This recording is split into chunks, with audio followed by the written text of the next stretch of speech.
Muy buenas tardes, queridos hermanos, y bienvenidos otra vez a otra presentación de la teología de la última generación. Y esperemos que el Señor esté con nosotros para recibir una bendición al estudiar su palabra.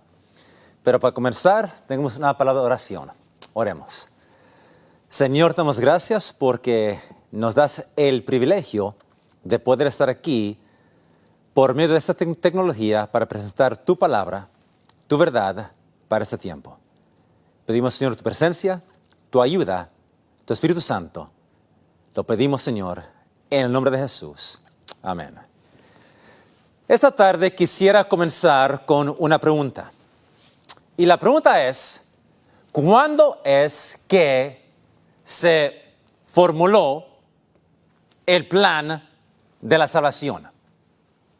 El plan de la redención. ¿Cuándo es que ese plan llegó a la existencia? Bueno, encontramos en 1 Pedro, capítulo 1, el versículo 18, las siguientes palabras. Aquí dice la palabra de Dios, en 1 Pedro, capítulo 18, capítulo 1, versículo 18, lo siguiente. Y dice, sabiendo que fuisteis rescatados de vuestra vana conversación, la cual recibisteis de vosotros, vuestros padres, no con cosas corruptibles, como oro o plata, sino con la sangre preciosa de Cristo, como un cordero sin mancha y sin contaminación, ya destinado desde antes de la fundación del mundo. Aquí encontramos que el plan de salvación fue establecida, formulada, creada, la palabra que podemos usar, desde antes de la fundación del mundo. En las edades de la eternidad pasada, la deidad formuló este plan. Y nosotros conocemos la historia de la caída de Satanás. Él se rebeló contra su creador, fue echado del cielo y llegó a esta tierra. Pero aquí hay otra pregunta que tenemos que hacer. Y la pregunta es, ¿cuándo fue que Satanás se dio cuenta de que tal plan existía? ¿Cuándo se dio cuenta Satanás de que había un plan de salvación, un plan de redención? Bueno, él se dio cuenta en Génesis 3, versículo 15. Un texto conocido, la Biblia dice en Génesis 3, versículo 15, dice lo siguiente. Dice,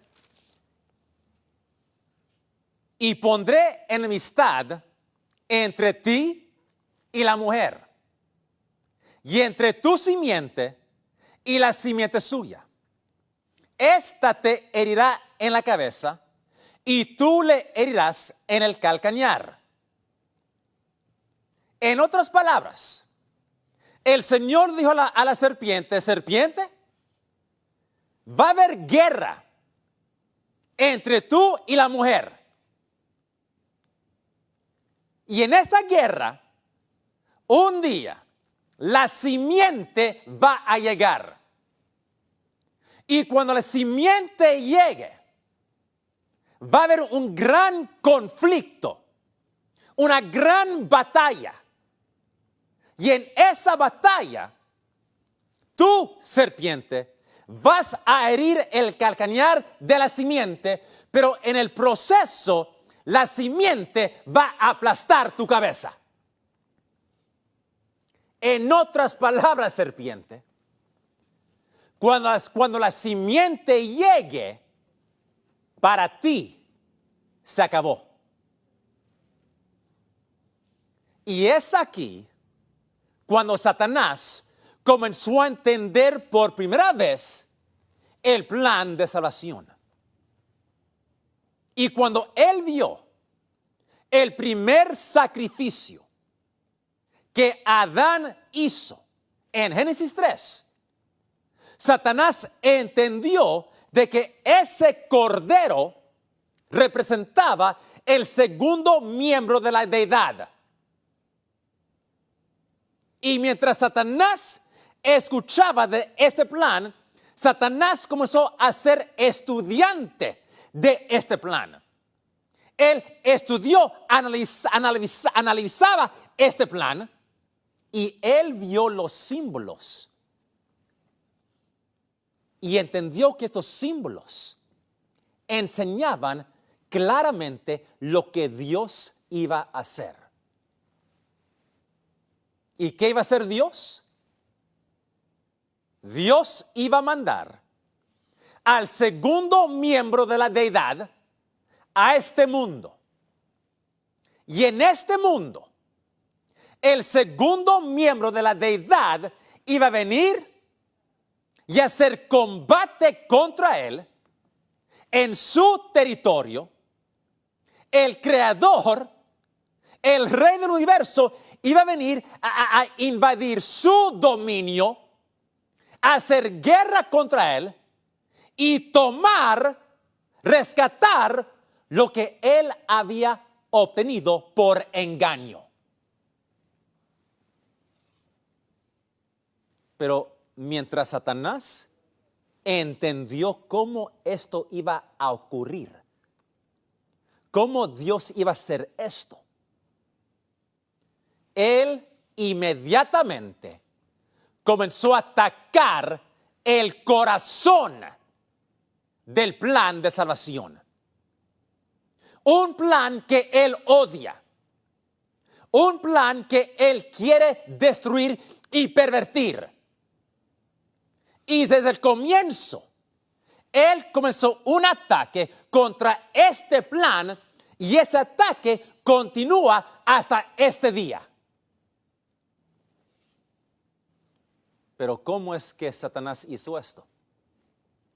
Bueno, primero tenemos que hacer otra pregunta. Y la pregunta es, ¿cuál es el corazón del plan de salvación?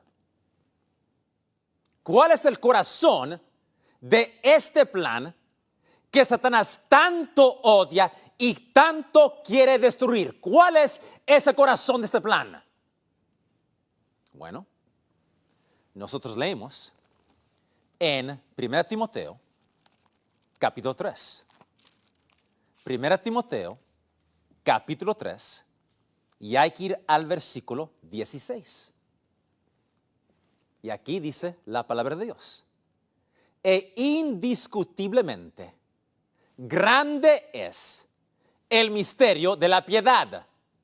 Dios fue manifestado en carne, justificado en el Espíritu, visto de los ángeles, predicado a los gentiles, creído en el mundo, recibido arriba en la gloria.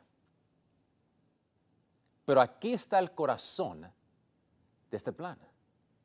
Dios fue manifestado en la carne.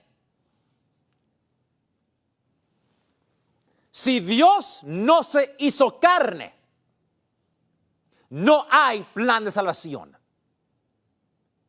Si Dios no fue encarnado, el ser humano no tiene ninguna esperanza de ser salvo. El corazón del plan de salvación es que Dios, el Dios creador del universo, Él fue manifestado en carne. Sin eso, no hay plan. Y cuando Satanás escuchó este plan, y él vio el primer sacrificio, él entendió que Cristo iba a ser ese sacrificio. Pero para poder ser ese sacrificio, Cristo primero tuvo que hacerse carne. Tuvo que ser encarnado. Y ese es el plan, o el corazón del plan de la salvación. El misterio de la piedad. Dios fue manifestado en carne. En Juan 1:1, un texto muy conocido, dice: en el principio era el verbo era con Dios y el verbo era Dios. Este era en el principio con Dios. Todas las cosas por Él fueron hechas y sin Él nada de lo que es hecho fue hecho. 14 dice: ya que el verbo fue hecho carne y habitó entre nosotros. Y aún el libro de Juan, el Evangelio de Juan, fue escrito para enseñar, probar que Jesús es Dios, pero que también es Dios en la carne. Todo el libro enseña eso. Por ejemplo, Juan 5. En Juan 5, versículo 14, dice: después la halló Jesús en el templo y díjole: he aquí, has sido sanado, no peques más porque no te venga alguna cosa peor. Él se fue y dio aviso a los judíos que Jesús era el que le había sanado. Y por esta causa, los judíos perseguían a Jesús y procuraban matarle porque hacían estas cosas en sábado.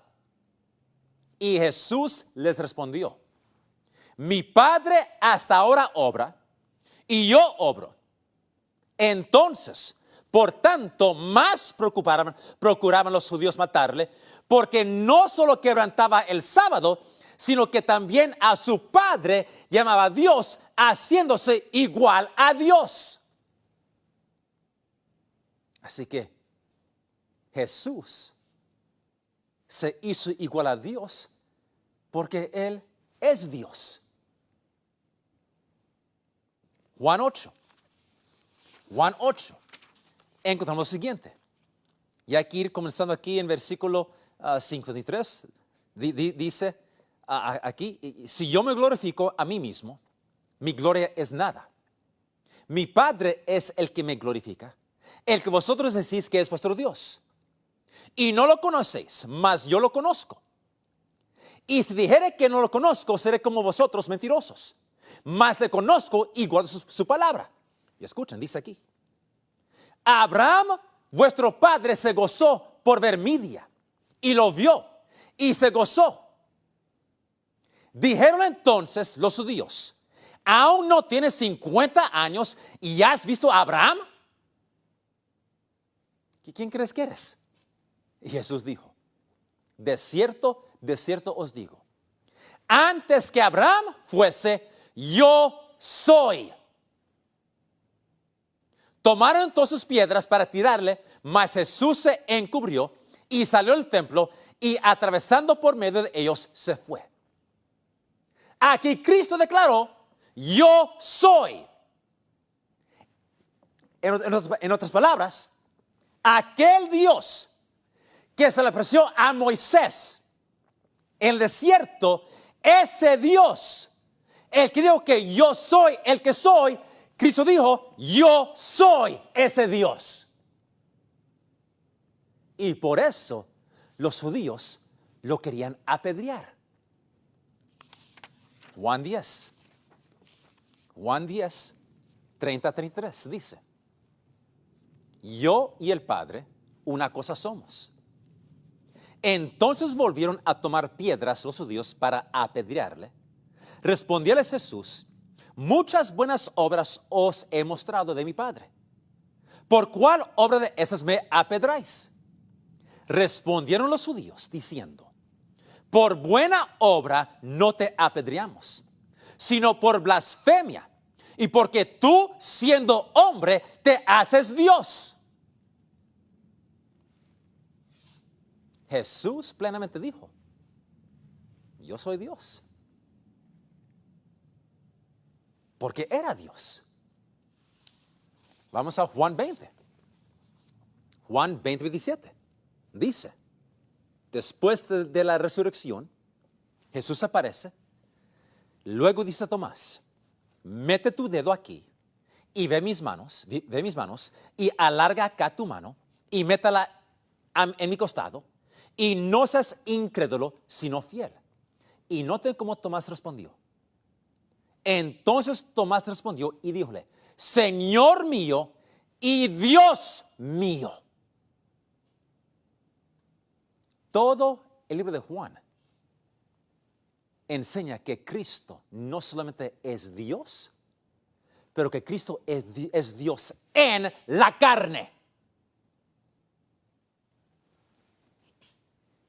Y cuando Satanás se dio cuenta de este plan, él comenzó a atacar este plan directamente.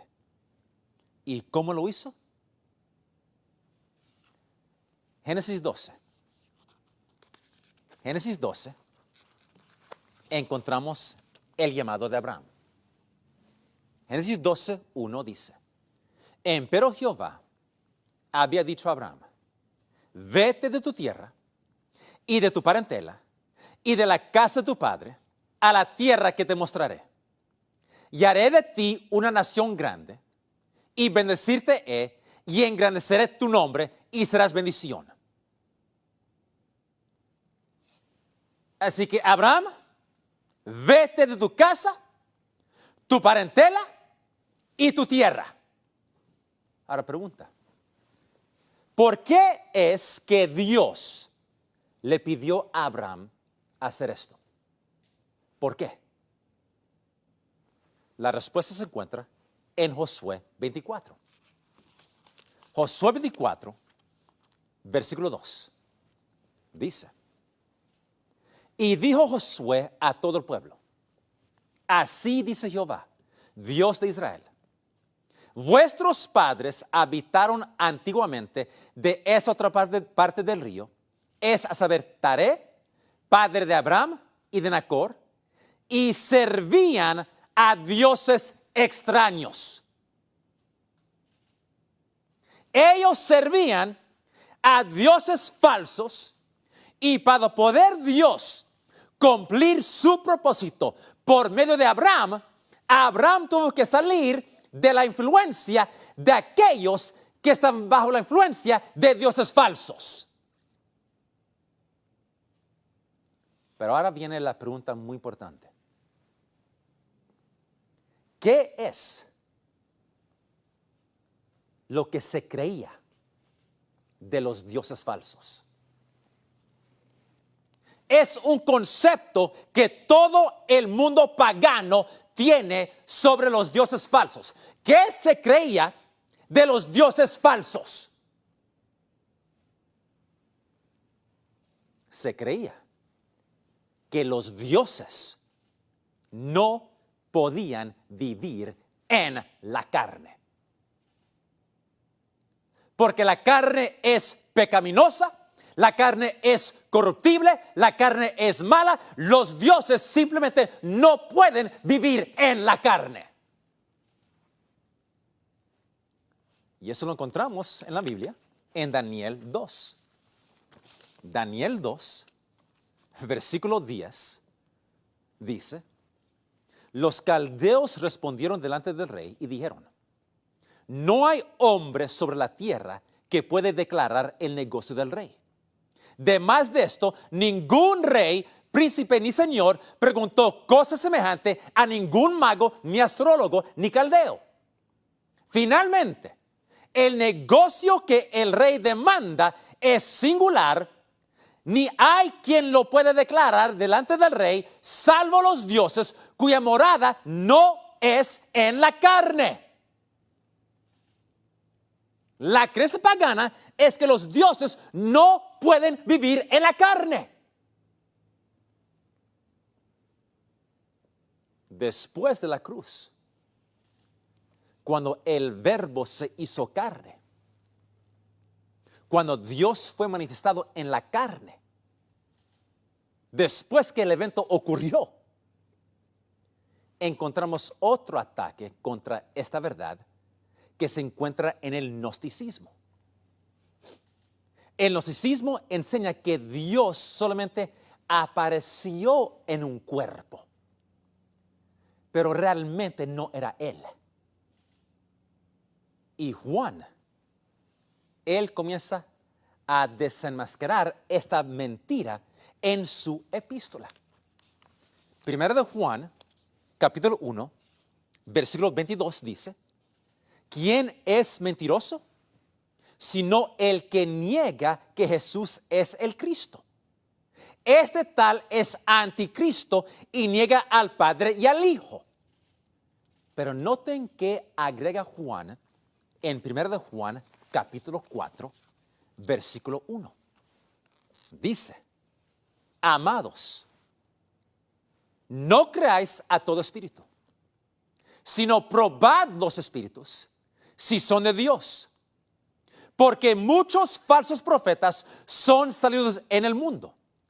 En esto conoced el Espíritu de Dios.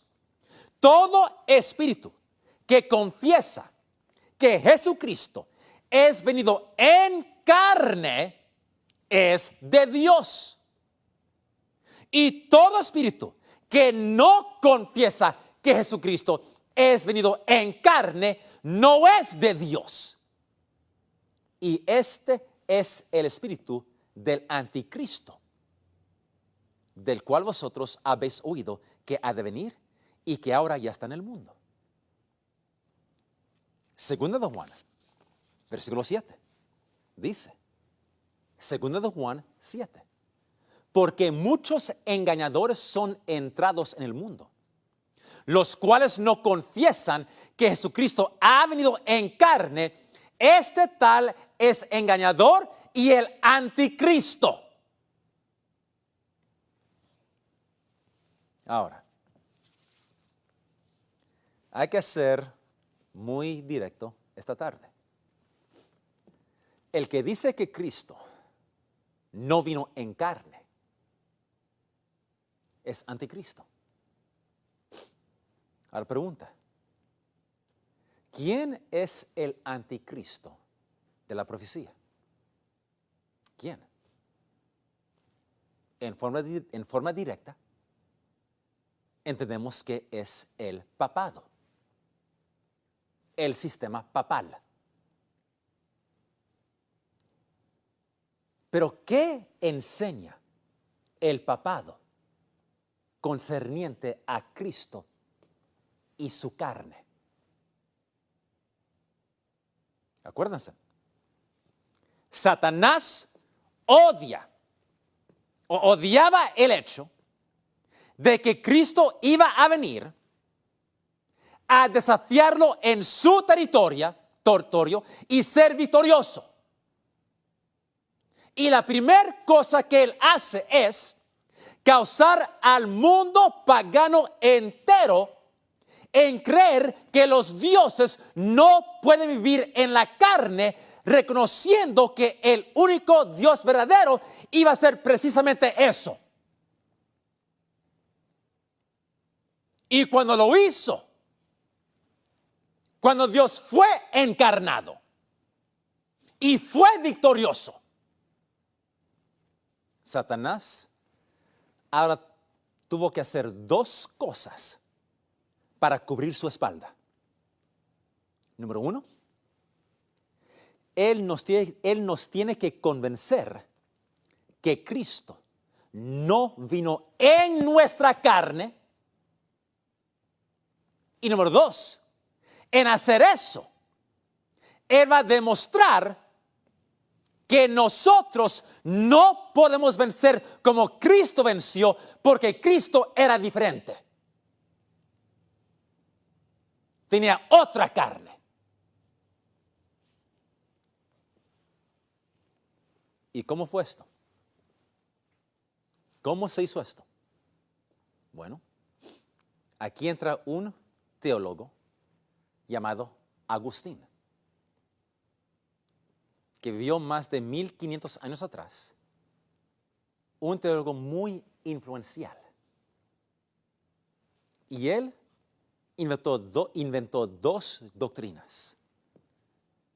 La primera es el pecado original. ¿qué es pecado original? En forma muy breve, pecado original enseña que nosotros nacemos pecadores, culpable del pecado de Adán. Somos pecadores no porque pecamos, pero somos pecadores simplemente porque nacimos pecadores. Y el simple hecho de que yo nací, ese hecho me condena al infierno.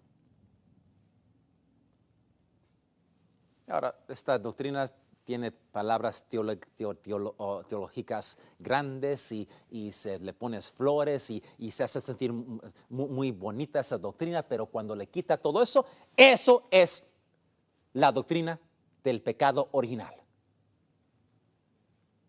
Nacimos pecadores, condenados al infierno. No porque pequé, pero porque nací. Ahora, si esto es verdad, entonces hay un problema. Porque no nació Jesús.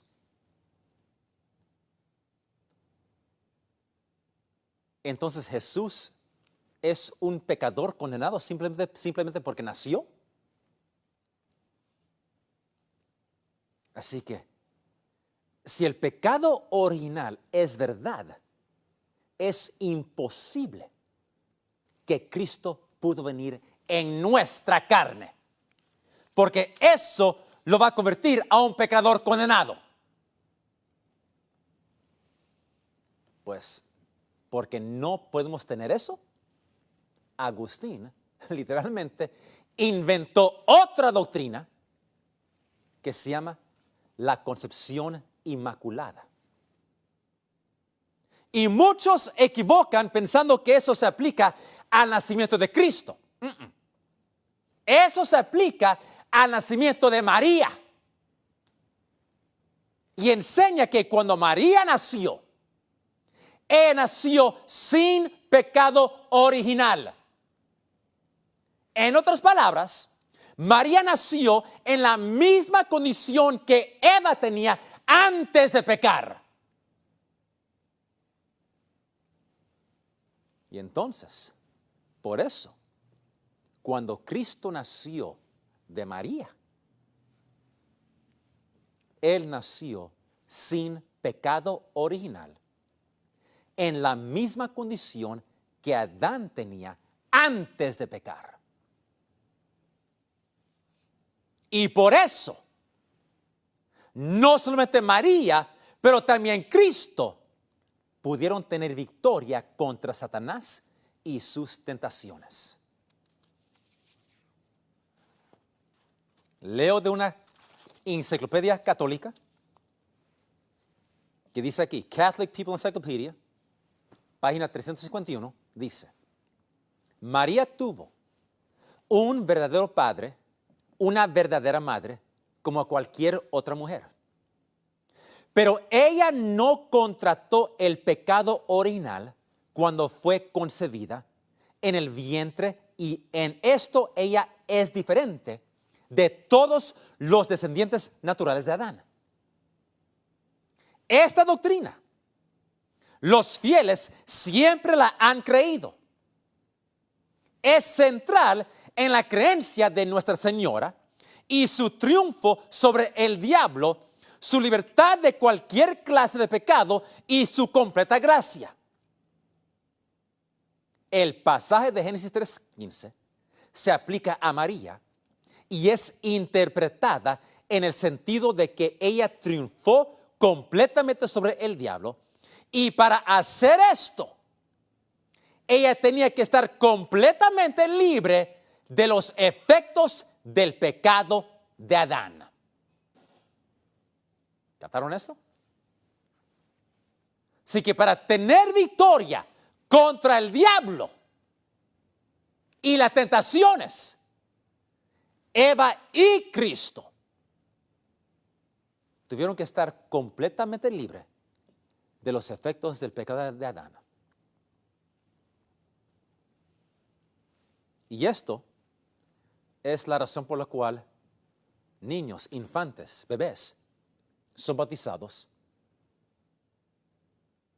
Porque en un tiempo, en la Edad Media, cuando la mortalidad infantil era muy alta, si un bebé de 2 meses muere, ese bebé es condenado al infierno por toda eternidad.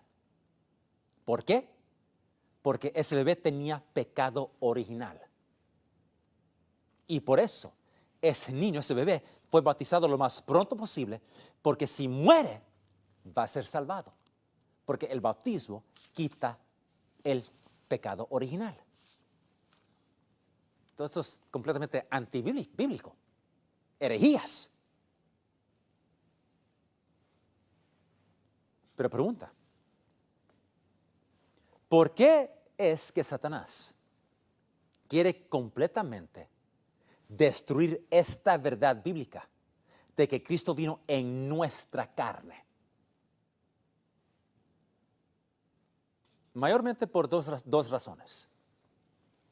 Número 1, Él quiere causarnos creer que nosotros no podemos vencer como Jesús venció. Y número 2, para cubrir su espalda.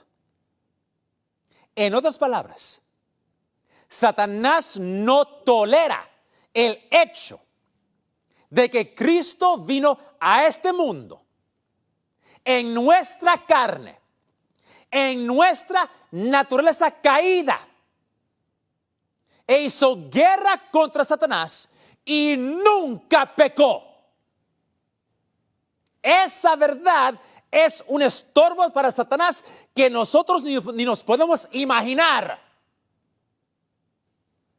Le molesta. Y para tratar de quedar bien, porque Él perdió.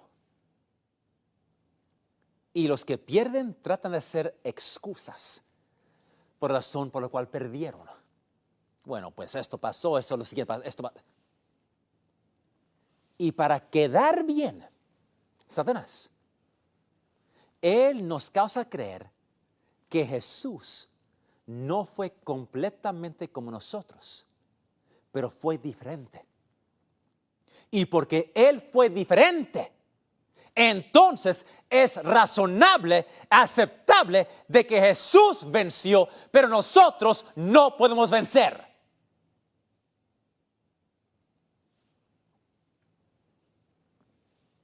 Ahora, tenemos que recordar, hermanos, que Cristo vino a esta tierra por más de una razón.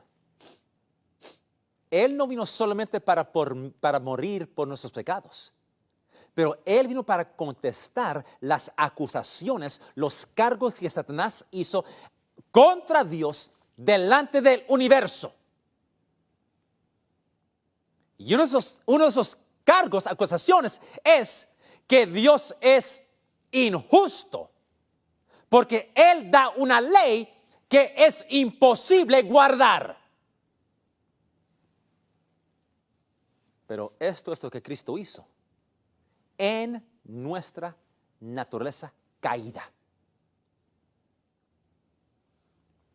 Y esto es un hecho, una verdad que Satanás no puede tolerar. Leemos en Patriarcas y Profetas, Pánice 54, dice: pero el plan de redención tenía un propósito todavía más amplio y profundo que el de salvar al hombre. Cristo no vino a la tierra solo por este motivo. No vino meramente para que los habitantes de ese pequeño mundo acatasen la ley de Dios como debe ser acatada, sino vino para vindicar el carácter de Dios ante el universo. Desde el principio, el gran conflicto giró en derredor de la ley de Dios. Satanás había procurado probar que Dios era injusto, que su ley era defectuosa y que el bien del universo requería que fuese cambiada.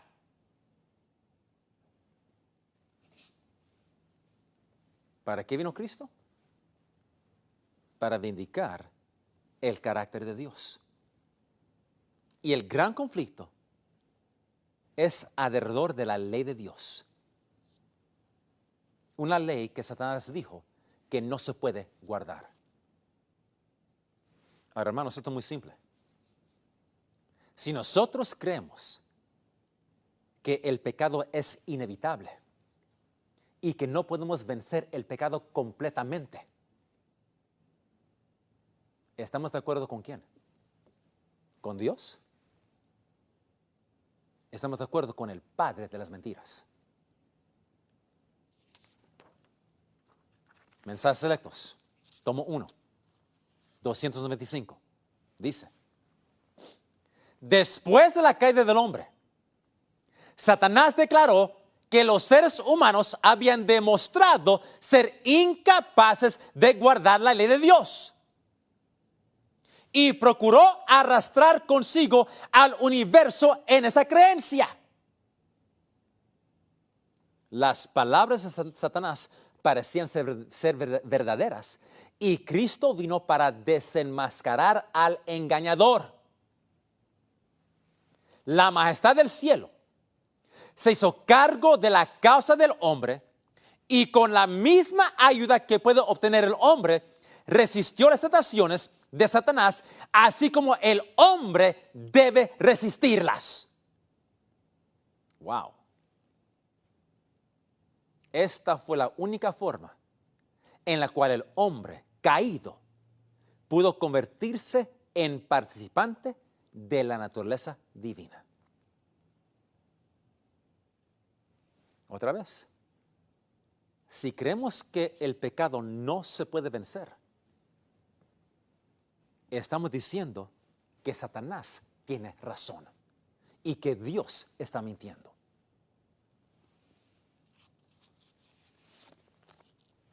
Manuscrito 165, 1899. Dice: en los concilios del cielo se estableció que la cruz fuera el medio de la expiación. Debía ser medio divino de ganar a los seres humanos para Cristo. Él vino a este mundo para demostrar que en la humanidad podía guardar la santa ley de Dios. Hermanos, estas citas son clarísimas. ¿La creemos o no la creemos? Una cita más aquí. Review and Herald, enero 23, 1900. Dice: Mateo, Marcos, Lucas y Juan, todos testifican que judío, gentil, sacerdote y pueblos, reyes, gobernantes, todas clases y lenguas fueron representadas en rechazando a Cristo, un hombre que era inocente y contra quien no había evidencia. Él vino a este mundo para vivir la ley de Dios en naturaleza humana. Él vino para testificar a mundos no caídos, a serafín, querubín, ángeles y al hombre, que la rebelión de Satanás contra Dios y su ley está sin fundación y sin excusa, que en su ley Dios ha revelado su carácter. Este carácter Cristo representó por vivir esa ley, por la cual vindicó la ley y demostrando la inmutabilidad de la ley. Esto Satanás no puede tolerar. Él no pudo soportar la idea de que iba a perder todo lo que trató de hacer en el cielo, y en tratando perdió el cielo mismo. Él y sus ángeles malignos se unieron en un compañerismo desesperado con los hombres malos. Ellos resolvieron de usar todo su poder y energías corrompidas para apagar en este mundo la luz de la verdad. El hecho de que Jesús vino en nuestra carne caída, pecaminosa, y vivió una vida completa de victoria contra el pecado, comprobó que Satanás es mentiroso. Enseñó que los cargos contra la ley de Dios son falsos. Y como cualquier persona consentida, que cuando pierden, ellos tratan de hacer excusas para quedar bien. Satanás inventó excusas. Y mientras Satanás ya no puede quedar bien ante el universo no caído, él trata de quedar bien ante el ser humano, causándonos creer que Dios o que Jesús hizo lo que hizo porque su naturaleza era diferente que la de nosotros, y por lo cual Él pudo vencer, pero nosotros no. Y si creemos eso, Satanás queda bien. Pero hermanos, yo creo que es tiempo que nosotros comprobemos que Satanás es mentiroso. No solamente en creer la verdad sobre la humanidad de Jesús, pero también en vivir la misma vida de victoria que Jesús vivió. La vida de Cristo enseña que se puede hacer por medio de su gracia y la presencia del Espíritu Santo en nuestras vidas. No creamos las mentiras del pecado original, porque esta cosa aquí de la naturaleza de Cristo viene desde ese entonces. Eso no se encuentra en la Biblia. Y notemos qué tan cuidadosos, qué tan clara aquí es el espíritu de profecía. Deseo Adolescentes, página 32, dice: habría sido una humillación casi infinita para el Hijo de Dios revestirse de la naturaleza humana, aun cuando Adán poseía la inocencia del Edén. Así que si Cristo hubiera venido como Adán antes del pecado, eso hubiera sido una humillación casi infinita para Cristo. Pero Jesús aceptó la humanidad cuando la especie se hallaba debilitada por 4,000 años de pecado. Como cualquier hijo de Adán, aceptó los efectos de la gran ley de la herencia. Wow.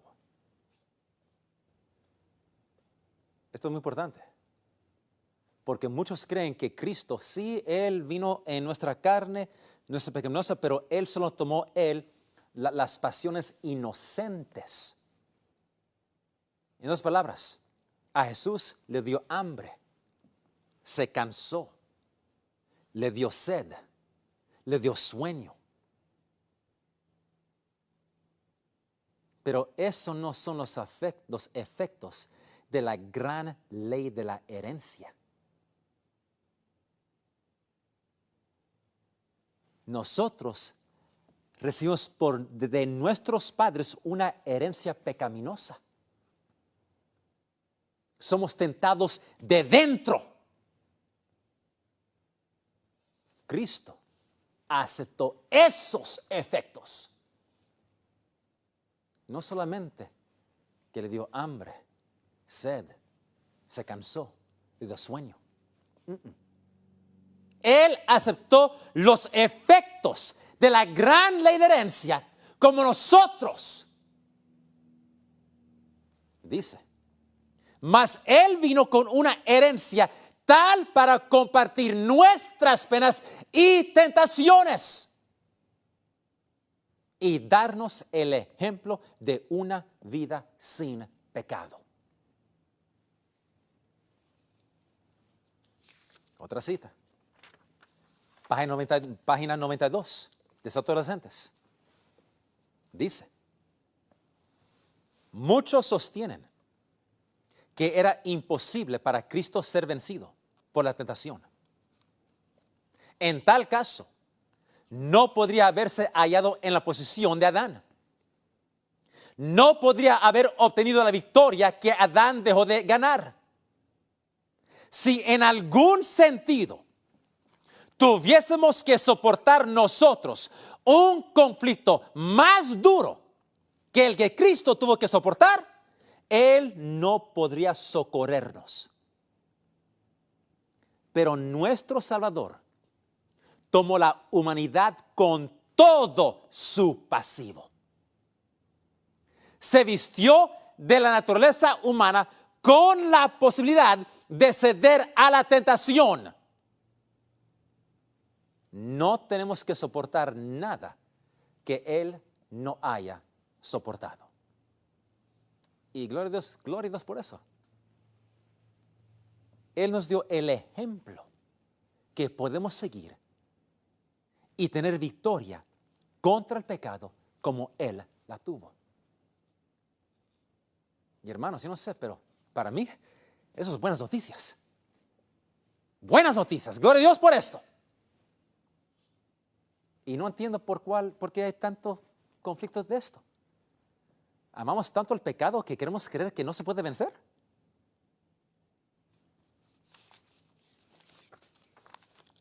Otra cita. Dice, debe revelarse diariamente la compasión del Salvador. Debe seguirse el ejemplo que Él dejó. Noten. Él tomó sobre su naturaleza sin pecado nuestra naturaleza pecaminosa para saber cómo socorrer a los que son tentados. Y si Cristo no fue tentado, como yo soy tentado, ¿cómo Él me puede ayudar a socorrer? Por eso, hermanos, nadie va a poder decirle a Cristo, Señor, tú no sabes lo que es ser. Tú no sabes cómo es ser tentado. No sé. ¿No? Claro que sí lo sabe. Por experiencia lo sabe. Y por eso, Él nos puede socorrer cuando somos tentados. Otra cita. Era en el plan de Dios que Cristo tomara sobre sí mismo la forma y naturaleza del hombre caído. No a medias, pero completamente. Otra cita. En inglés, Our High Calling, página 57. Cristo era sin pecado y no tenía ninguna de las consecuencias pavorosas del pecado, solo con una excepción. Su naturaleza era como la de nosotros. Ahora esto lo creemos o no. Pero si en una naturaleza como nosotros, Cristo venció el pecado, eso indica que nosotros también podemos hacer lo mismo. Dos citas más. Dice, Review and Herald, diciembre 15, 1886. Cubierto en los vestimientos de humanidad, el Hijo de Dios bajó al nivel de aquellos que deseaba salvar. En Él no había ningún pecado.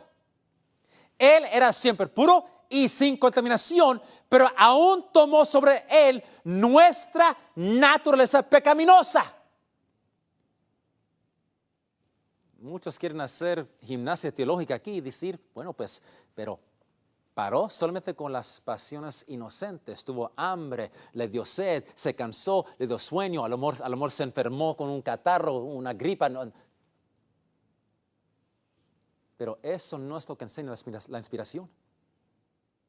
Él tomó nuestra naturaleza pecaminosa. Él aceptó los efectos de la gran ley de la herencia. Él recibió de sus padres.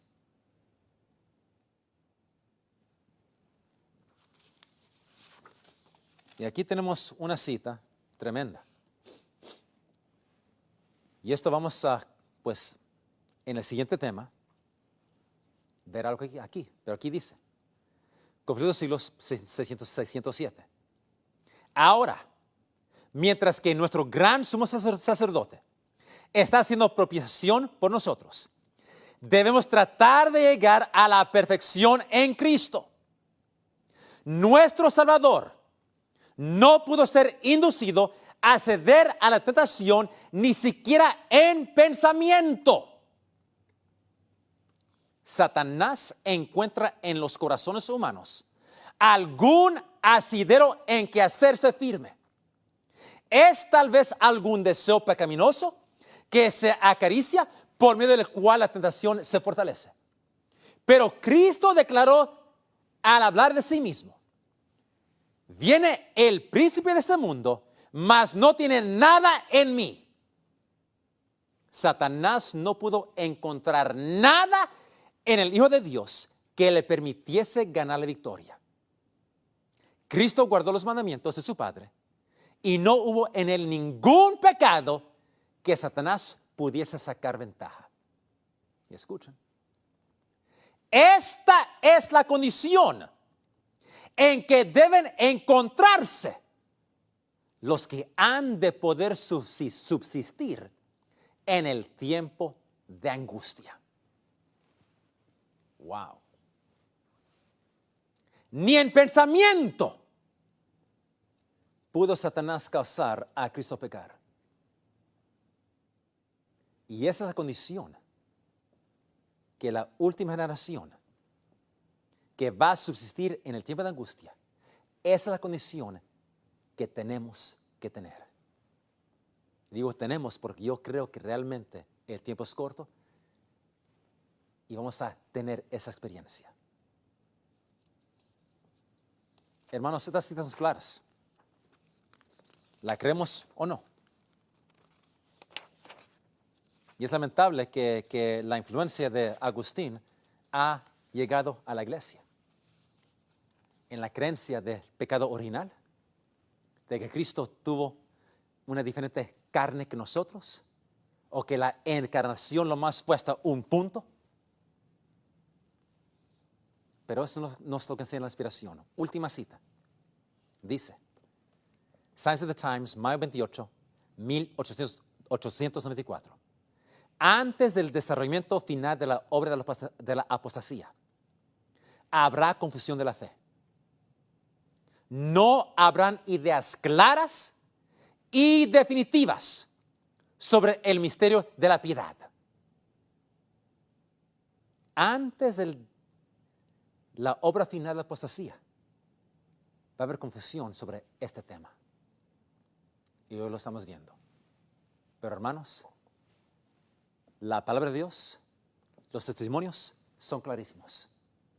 No hay razón por la cual estar confundidos.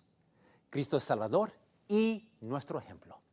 Y por su ayuda y gracia podemos seguir y vivir de acuerdo a ese ejemplo. Que el Señor nos bendiga.